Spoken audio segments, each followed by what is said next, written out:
अस्सलामु अलैकुम dear students, मैं हूं मोहम्मद आतिफ़ याकूब।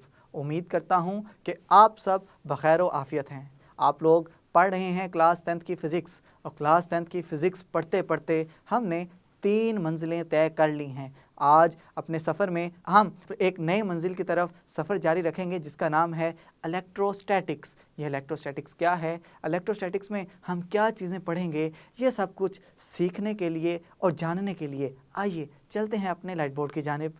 जी तो स्टूडेंट्स, फिज़िक्स सीखने के अमल में हम मज़ीद एक कदम आगे बढ़ाएंगे और अब जिस स्टॉप पे रुकेंगे उस स्टॉप का नाम है इलेक्ट्रोस्टैटिक्स।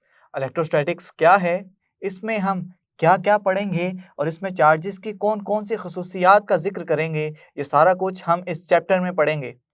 आज इलेक्ट्रोस्टैटिक्स का बुनियादी तारुफ आपको बताऊंगा कि इलेक्ट्रोस्टैटिक्स क्या होती है। इलेक्ट्रोस्टैटिक्स के अंदर आने वाली जो की टर्म्स हैं, ये सारी की सारी आज के लेक्चर में आपको सिखाऊंगा। आज का लेक्चर किताब से थोड़ा हट के होने वाला है क्योंकि किताब के अंदर वो सारी चीज़ें एक जगह पे मौजूद नहीं होंगी। किताब में एक चीज़ पहले बयान की गई, एक चीज़ बाद में बयान की गई, लेकिन आज सारी चीज़ों को इकट्ठा करके समझा दूंगा क्योंकि आगे ये सारी चीज़ें चैप्टर में मुख्तलिफ जगहों पे आपको मिलेंगी। तो अगर आपको आज ये सारी चीज़ें समझ आ जाती हैं तो अगले लेक्चर्स में इंशाल्लाह आपको फिर कोई मसला नहीं होगा। तो सबसे पहले हम तो देखते हैं कि इलेक्ट्रोस्टैटिक्स फिजिक्स की कौन सी ब्रांच है, इसमें हम क्या चीज़ पढ़ेंगे। स्टूडेंट्स, मैंने कितनी दफ़ा आपसे ये बात कही है कि इलेक्ट्रो के फिजिक्स के अंदर या साइंस के अंदर नाम के अंदर ही काम छुपा होता है। इस जगह भी ऐसा ही होगा कि ये जो इलेक्ट्रोस्टैटिक्स यहाँ पे मैंने लिखा है, इस इलेक्ट्रोस्टैटिक्स के नाम के अंदर ही इसका काम छुपा है। चलें देखते हैं कैसे। इलेक्ट्रो निकला है बेटा चार्ज से, तो इलेक्ट्रो का लफ्ज़ जहाँ पे भी आएगा तो वहाँ पे समझ लें कि आपने चार्ज को पढ़ना है, चार्जेस को पढ़ना है। स्टैटिक याद करें, नवीं क्लास, स्टैटिक आप किसको कहते थे?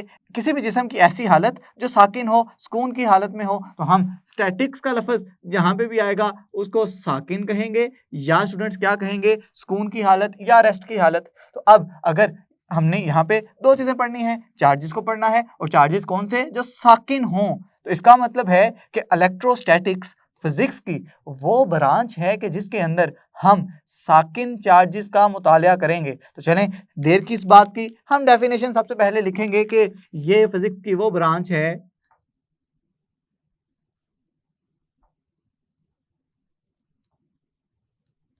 जिसमें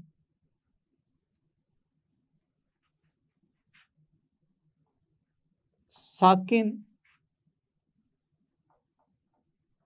चार्जेस का मुतालिया किया जाता है।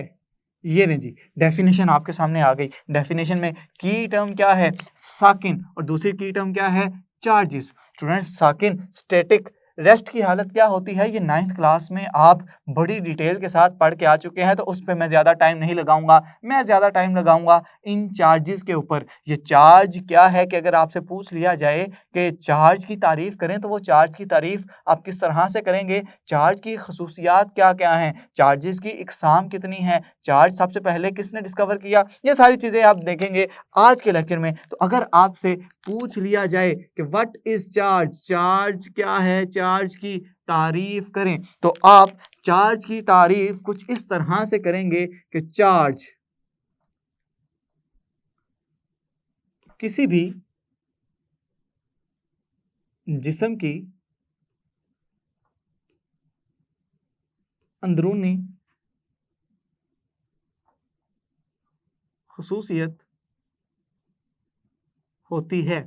यहाँ पे स्टूडेंट्स लफ्ज़ जो मैंने इस्तेमाल किया, ये इस्तेमाल किया है अंदरूनी खसूसियत, इंग्लिश में से कहते हैं इंट्रिंसिक प्रॉपर्टी। इसका क्या मतलब है? इसका मतलब ये है कि ये एक ऐसी प्रॉपर्टी है, ऐसी खूबी है जो मौजूद तो है लेकिन मौजूद होने के दलाइल हमारे पास नहीं हैं। हम ये नहीं कह सकते कि ये चार्ज किस वजह से आया, ये चार्ज मौजूद है तो किस वजह से मौजूद है कायनात में, हमें नहीं पता कि चार्ज किस तरह से आया। ये कोई पहली अंदरूनी खसूसियत है जो आप पढ़ रहे हैं? क्या आपने इससे पहले भी कोई अंदरूनी खसूसियत पढ़ी है? तो जवाब है बिल्कुल, आपने मैथ्स पढ़ा था 9th क्लास के अंदर। 9th क्लास में मैथ्स भी एक इंट्रिंसिक प्रॉपर्टी यानी कि अंदरूनी खसूसियत है बॉडी की। मैं कहता हूं कि मेरा मैथ्स है, ये मैथ्स किस वजह से है ये मैं बयान नहीं कर सकता। मैं बस ये कहूंगा कि मैथ्स मेरे जिस्म की एक अंदरूनी खासियत है, अंदरूनी खूबी है मेरे जिस्म की। तो इसी तरह से चार्ज भी किसी जिस्म की अंदरूनी खासियत है। तो इसकी तारीफ हम कुछ इस तरह से करेंगे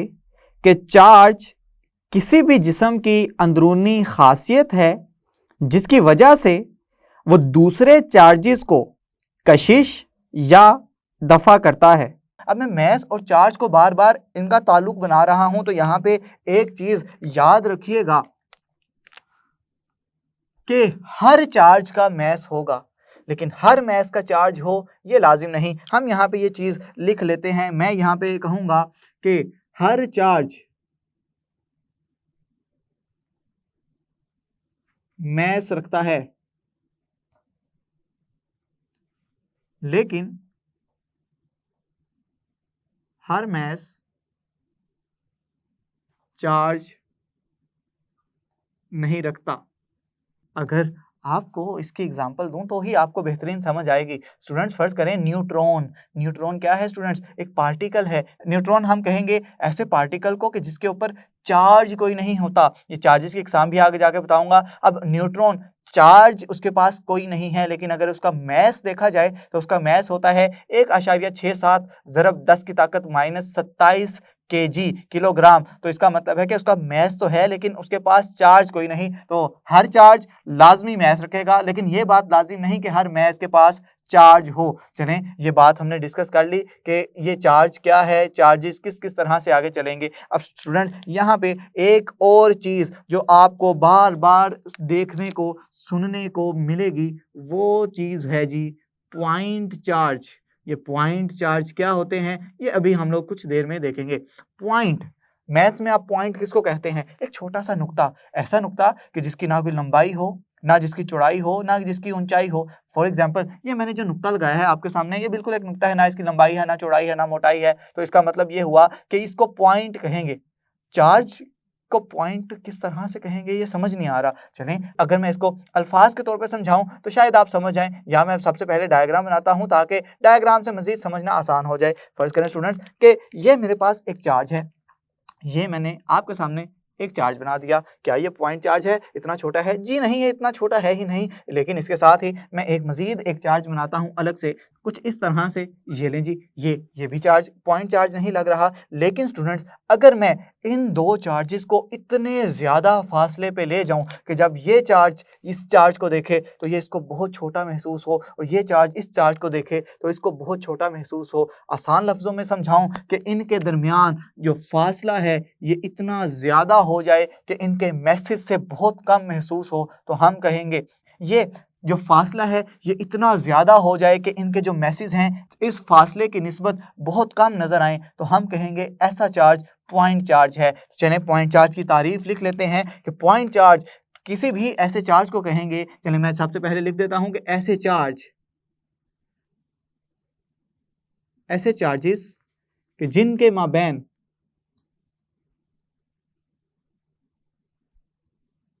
फासला उनके मैसेज से कई गुना ज्यादा होता है। लेकिन स्टूडेंट्स मैंने आपके सामने पॉइंट चार्ज की तारीफ भी लिख दी कि ऐसे चार्जेस के जिनके माबैन फासला उनके मैसेज के मुकाबले में कई गुना ज़्यादा होगा, ऐसे चार्ज को आप हमेशा पॉइंट चार्ज मानेंगे। ठीक है जी, हमने पॉइंट चार्ज भी देख लिया। अब चलते हैं चार्जेस की अक़साम कितनी हैं, चार्जेस कितनी किस्म के हो सकते हैं। तो याद रखें चार्जेस हमेशा दो किस्म के हो सकते हैं। सबसे पहले अक़साम की हेडिंग देंगे हम, और हम कहेंगे कि चार्जेस की दो इकसाम हैं। स्टूडेंट्स पहली किस्म को हम नाम देंगे पॉजिटिव चार्जेस। चलें लिख लेते हैं, एक आ गई जी पॉजिटिव चार्जेस, और दूसरी आ गई जी नेगेटिव चार्ज।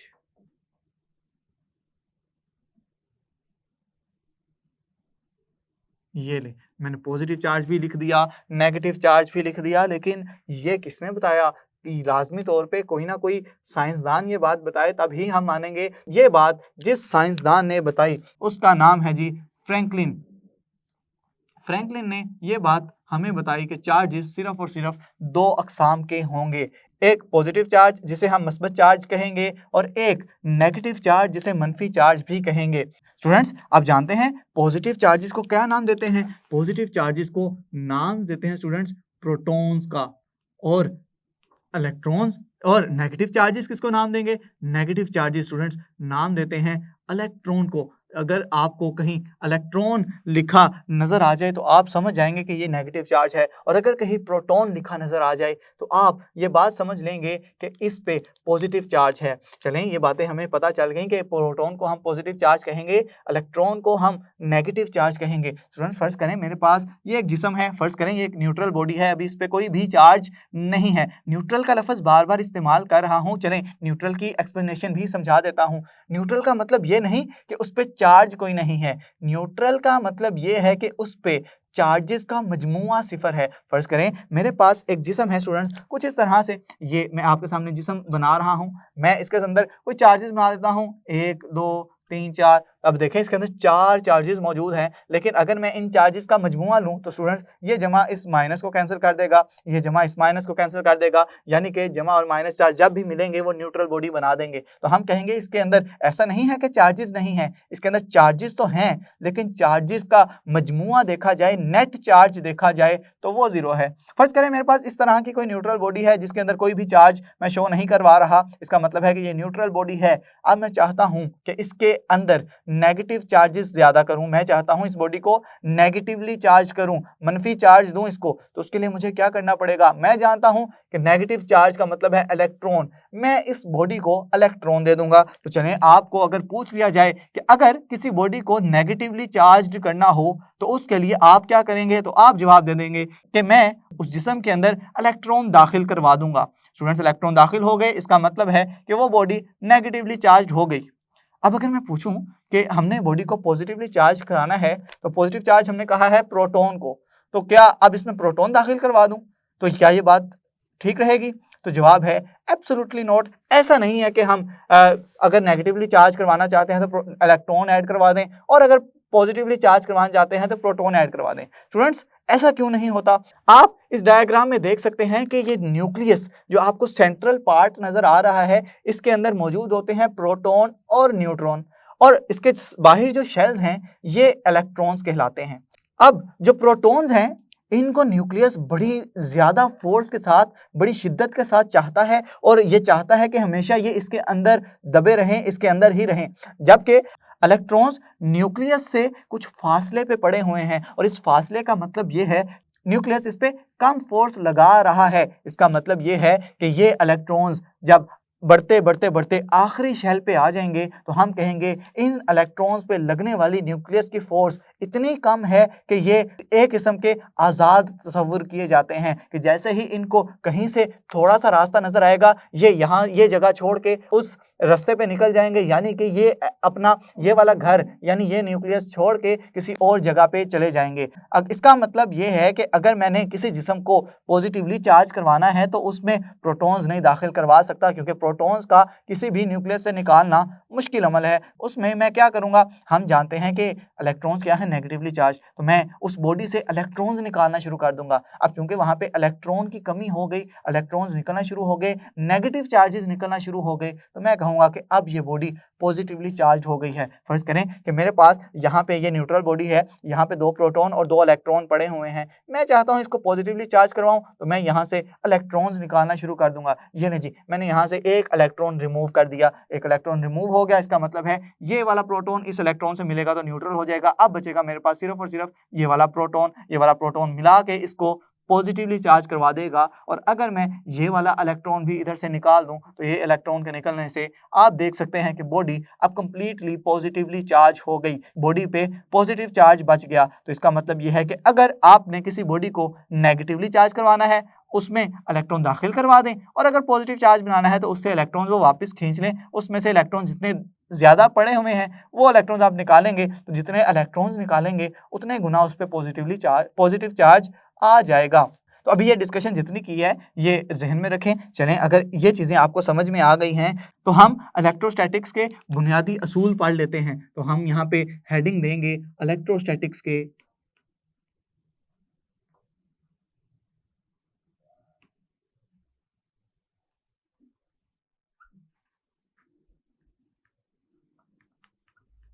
बुनियादी असूल। स्टूडेंट्स याद रखिएगा ये असूल पूरे चैप्टर में चलेंगे, और अगर आपको इन असूलों की इस जगह पे बड़े अच्छे से समझ आ गई, आपके लिए ये चैप्टर बड़ा आसान साबित होगा। चलें, मैं हेडिंग दे देता हूँ कि अगर पहला पॉइंट मैं पढ़ना चाह रहा हूँ उसको मैं इस तरह से लिखूंगा कि एक जैसे चार्जेस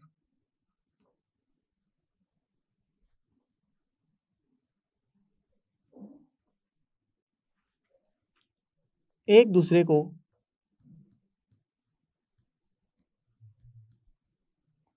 दूर करेंगे। स्टूडेंट्स, दफा करने का क्या मतलब हुआ? इसका मतलब है कि फर्ज करें मेरे पास यहाँ पे एक पॉजिटिव चार्ज पड़ा हुआ है और यहाँ पे भी एक पॉजिटिव चार्ज पड़ा हुआ है। मैंने प्रॉपर्टी क्या बताई है कि अगर एक जैसे चार्जेस हैं, देखें यहाँ पे भी पॉजिटिव चार्ज, यहाँ पे भी पॉजिटिव चार्ज, एक जैसे चार्ज हो गए, ये एक दूसरे के ऊपर दफा की फोर्स लगाएंगे, एक दूसरे को दूर खींचेंगे। इसका मतलब ये हुआ कि ये वाला प्रोटॉन इस पे जो फोर्स लगाएगा ये कुछ इस डायरेक्शन में लगाएगा, और ये वाला प्रोटॉन जो इस पे फोर्स लगाएगा, ये वाला प्रोटॉन जो इस पे फोर्स लगाएगा ये कुछ इस डायरेक्शन में लगाएगा। और आप देख सकते हैं दोनों एक दूसरे के मुखालिफ सिमत में फोर्स लगा रहे हैं, यानी कि ये एक दूसरे को दफा कर रहे हैं, एक दूसरे पे दफा की फोर्स लगा रहे हैं। स्टूडेंट्स, अगर पहला पॉइंट आपको समझ में आ गया है तो ये मैंने भी समझाया पॉजिटिव के लिए। अगर यहाँ पे मेरे पास पॉजिटिव की बजाय नेगेटिव चार्जेस हों स्टूडेंट्स, उस सूरत में क्या होगा? बिल्कुल सेम सिचुएशन होगी। ये वाला नेगेटिव चार्ज यानी कि इलेक्ट्रॉन इस पे जो फोर्स लगाएगा वो इस डायरेक्शन में लगाएगा, और ये वाला नेगेटिव चार्ज यानी कि इलेक्ट्रॉन इस पे जो फोर्स लगाएगा वो इस डायरेक्शन में लगाएगा। तो जहाँ पे भी एक जैसा चार्ज सामने आ गया एक दूसरे के, तो वो दूसरे पे दफा की फोर्स लगाएगा, उसे दूर धकेलेगा। स्टूडेंट्स, अगर एक पॉइंट आपको समझ आ गया है तो इसी से मिलता जुलता दूसरा पॉइंट भी है। दूसरा पॉइंट ये कहेगा कि मुखालिफ चार्जेस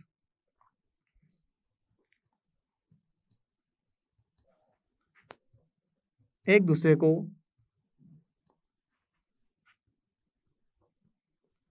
अपनी जानिब कशिश करते हैं। कशिश का मतलब है अट्रैक्ट करेंगे एक दूसरे को।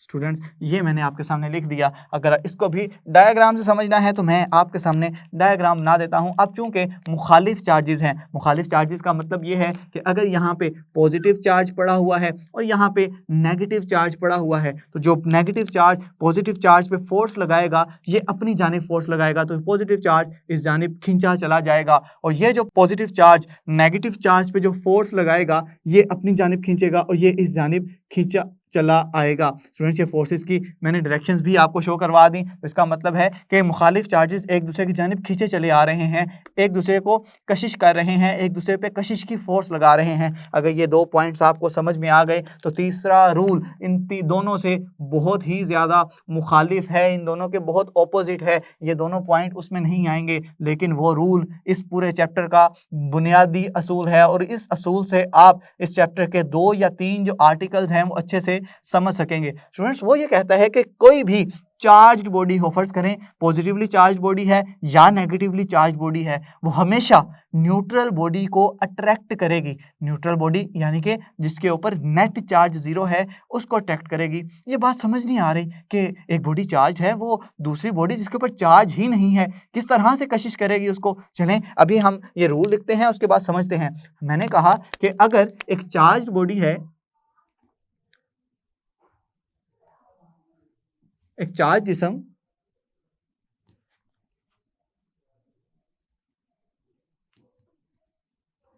न्यूट्रल जिस्म को हमेशा कशिश करेगा,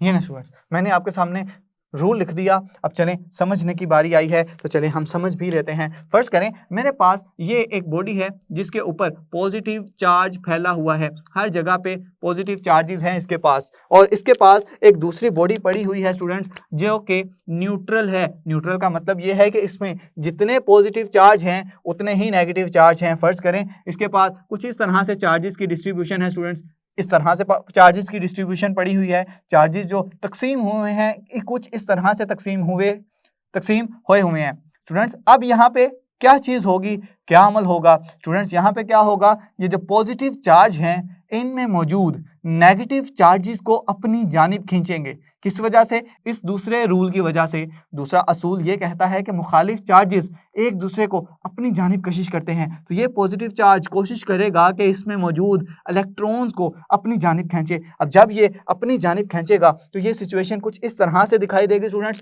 कि जब ये पॉजिटिव चार्जेस की बॉडी जो पड़ी हुई है इस जगह पे, कि इसके हर जगह पे पॉजिटिव चार्ज बिखरा पड़ा है, तो स्टूडेंट्स ये वाली जो बॉडी है न्यूट्रल, ये इसके अंदर मौजूद इलेक्ट्रॉन्स को अपनी जानिब खींचेगा कुछ इस तरह से, और इसमें मौजूद पॉजिटिव चार्जेस को धकेलेगा दूर, दफ़ा की फोर्स लगाएगा कुछ इस तरह से कि इसके अंदर नेगेटिव चार्जेस एक जगह पे आ जाएंगे और पॉजिटिव चार्जेस दूसरी जगह पे चले जाएंगे। तो देखा आपने कि न्यूट्रल बॉडी को हमेशा अट्रैक्ट करेगा। अब जैसे ही मैं इसको छोड़ दूंगा, आज़ादाना छोड़ दूंगा, तो ये बॉडी एक दूसरे के साथ चिपक जाएगी, एक दूसरे को अट्रैक्ट कर लेगी। तो इसका मतलब ये हुआ कि हमेशा एक चार्ज जिस्म न्यूट्रल जिस्म को अपनी जानिब खींचता है। स्टूडेंट्स अगर यहाँ पॉजिटिव चार्जेस की बजाय नेगेटिव चार्जेस होते तो क्या सीन हो रहा होता? तब ये सीन होता कि ये जो नेगेटिव चार्जेस यहाँ पे पड़े हुए होते ये पॉजिटिव चार्जेस को अपनी जानिब खींचते, यानी पॉजिटिव चार्जेस इस जगह पे आ जाते और नेगेटिव चार्जेस दूसरे कोने पे चले जाते। अब जानते हैं इस तरह की पोजीशन को हम क्या नाम देते हैं? जो यहाँ पे डिस्ट्रीब्यूशन हो गई इसको हम नाम देते हैं स्टूडेंट्स डाईपोल का। डाईपोल का मतलब ये है कि दो चार्जेस जो पड़े हुए हैं ये कुछ फासले पे अरेंज हो गए, कन्फिगरेशन उनकी कुछ इस तरह से हो गई कि इनके दरमियान अब कोई फासला नजर आ रहा है। एक चार्ज यानी कि समझने कोई बॉर्डर लाइन है, एक तरफ एक चार्जेस दूसरी तरफ दूसरे चार्जेस, इस पोजीशन को हम नाम देते हैं डाईपोल का। डाईपोल की ज्यादा डिस्कशन नहीं करेंगे क्योंकि अभी ये आपके कोर्स का हिस्सा नहीं है। तो चलें, मैं उम्मीद करता हूं कि ये जो बुनियादी असूल हैं इलेक्ट्रोस्टैटिक्स के ये आपको बड़े अच्छे से समझ आ गए हैं, और अगर ये चीज़ें आपको समझ आ गई हैं तो मज़ीद हम अपनी डिस्कशंस आगे की जानिब बढ़ाते हैं। जी तो स्टूडेंट्स अब हमने चार्जेस के बारे में जितनी भी अंडरस्टैंडिंग है वो ले ली। अब देखते हैं कि चार्ज कौन सी मिकदार है। आप 9th क्लास में ये बात अच्छे से पढ़ के आए कि कोई भी आप फिजिकल क्वांटिटी पढ़ रहे हों तो आपको बताना पड़ेगा कि ये मिकदार स्केलर है या वेक्टर है। अब अगर स्केलर या वेक्टर है फिर इसके यूनिट्स क्या होंगे, ये सारी चीज़ें आपको बताना पड़ेंगी। तो चलें हम यहाँ पे लिख लेते हैं कि ये चार्ज जो है ये कौन सी मिकदार है। तो आप यहाँ पे मिकदार की हेडिंग देके कहेंगे कि चार्ज एक स्केलर मिकदार है। स्केलर हम स्टूडेंट्स जानते हैं किसको कहते हैं? स्केलर किसी भी ऐसी मिकदार को कहते हैं कि जिसको बयान करने के लिए सिर्फ और सिर्फ उसकी क्वांटिटी यानी कि उसके नंबर, उसका मैग्नीट्यूड चाहिए होता है, और मैग्नीट्यूड के साथ साथ अगर इसके यूनिट्स भी हो जाएं तो बेहतरीन हो जाएगा। लेकिन स्केलर्स में डायरेक्शन नहीं चाहिए होती, सिमत नहीं चाहिए होती। तो हम ये तो नहीं कह रहे कि 5 यूनिट पॉजिटिव चार्ज इस डायरेक्शन में, ये तो नहीं कह रहे 5 unit positive charge north direction में, ये नहीं कह रहे, हम सिर्फ पॉजिटिव चार्ज और नेगेटिव चार्ज की ही बात कर रहे हैं।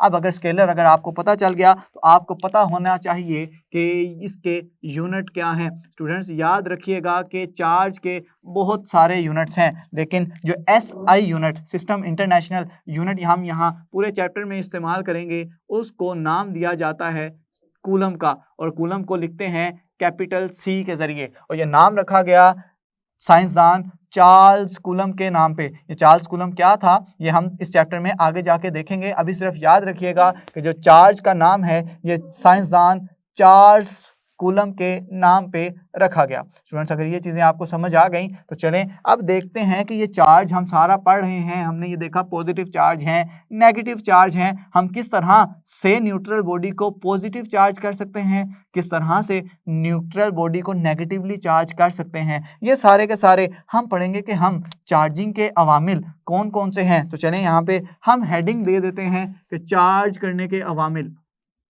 कि किसी भी बॉडी को अगर मैंने चार्ज करना हो तो कितने तरीके हैं मेरे पास किसी भी बॉडी को चार्ज करने के। तो स्टूडेंट्स याद रखिएगा, पहला जो तरीका है वो है फ्रिक्शन या रगड़ का। स्टूडेंट्स इससे चार्जेस किस तरह पैदा होंगे? फर्ज करें आपके पास, आप उस गुब्बारे को किसी कपड़े के साथ रब करें और कपड़े के साथ रब करके उसे लटका दें। आप एक दूसरा गुब्बारा लें, उसको उसी कपड़े से रब करें और उसको भी उसके बिल्कुल साथ लटका दें। आप देखेंगे कि ये दोनों गुब्बारे एक दूसरे को रिपेल करेंगे, एक दूसरे पर दफ़ा की फोर्स लगाएंगे। इसका मतलब ये है कि दोनों गुब्बारों पे कोई ना कोई चार्ज आ गया, और जो चार्ज आया उन दोनों की नोयत एक है कि अगर पॉजिटिव चार्ज किसी एक गुब्बारे पे आया है तो अब चूंकि दूसरे गुब्बारे को ये रिपेल कर रहा है, उस पर दफ़ा की फोर्स लगा रहा है, इसका मतलब है दूसरे गुब्बारे पे भी पॉजिटिव चार्ज आया है। तो इसका मतलब है फ्रिक्शन या रगड़ से आप किसी भी बॉडी को चार्ज कर सकते हैं। स्टूडेंट्स दूसरा जो पॉइंट है यहाँ पे वो है कंडक्शन।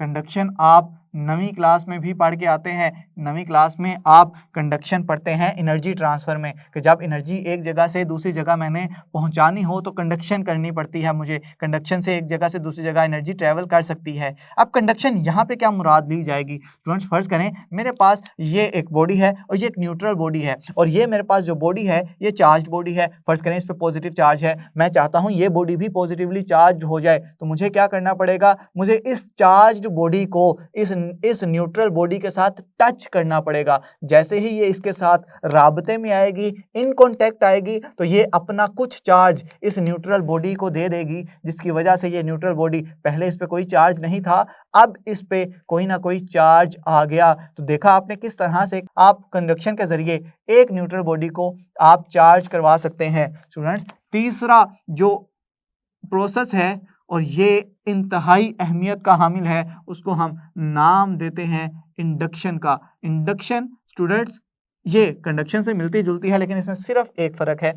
इसमें क्या होगा स्टूडेंट्स? इसमें आप इस चार्ज्ड बॉडी को इस न्यूट्रल बॉडी के साथ टच नहीं करेंगे, बल्कि कुछ फासले पे रखेंगे, जिस तरह से मैंने इस जगह पे किया कि देखें इन दोनों के दरमियान वाजिया गैप नज़र आ रहा है, फासला नज़र आ रहा है। इसका मतलब ये होगा कि जब मैं चार्ज बॉडी को किसी भी न्यूट्रल बॉडी के पास लेके जाऊंगा तो उसके अंदर पड़े चार्जेस खुद को इस तरह से अलाइन कर लेंगे कि नेगेटिव चार्ज एक जगह पे आ गया, पॉजिटिव चार्ज एक जगह पे चला गया, यानी कि डाइपोल बन जाएगा। तो अगर आपसे ये पूछ ले कि कंडक्शन और इंडक्शन में क्या फ़र्क है, तो आपने ये बताना है कि कंडक्शन और इंडक्शन दोनों चार्ज करने के लिए इस्तेमाल किए जाते हैं। किसको? किसी भी जिस्म को चार्ज करने के लिए इस्तेमाल किए जाते हैं। इंडक्शन में हम अजसाम को एक दूसरे के साथ टच नहीं करवाते, मस नहीं करवाते, लेकिन कंडक्शन में दोनों अजसाम का आपस में राबते में आना, कॉन्टेक्ट में आना, मस करना लाजमी है। तो स्टूडेंट्स उम्मीद करता हूँ कि ये सारी चीज़ें चार्जेस के बारे में मैंने जितनी भी डिस्कशन की है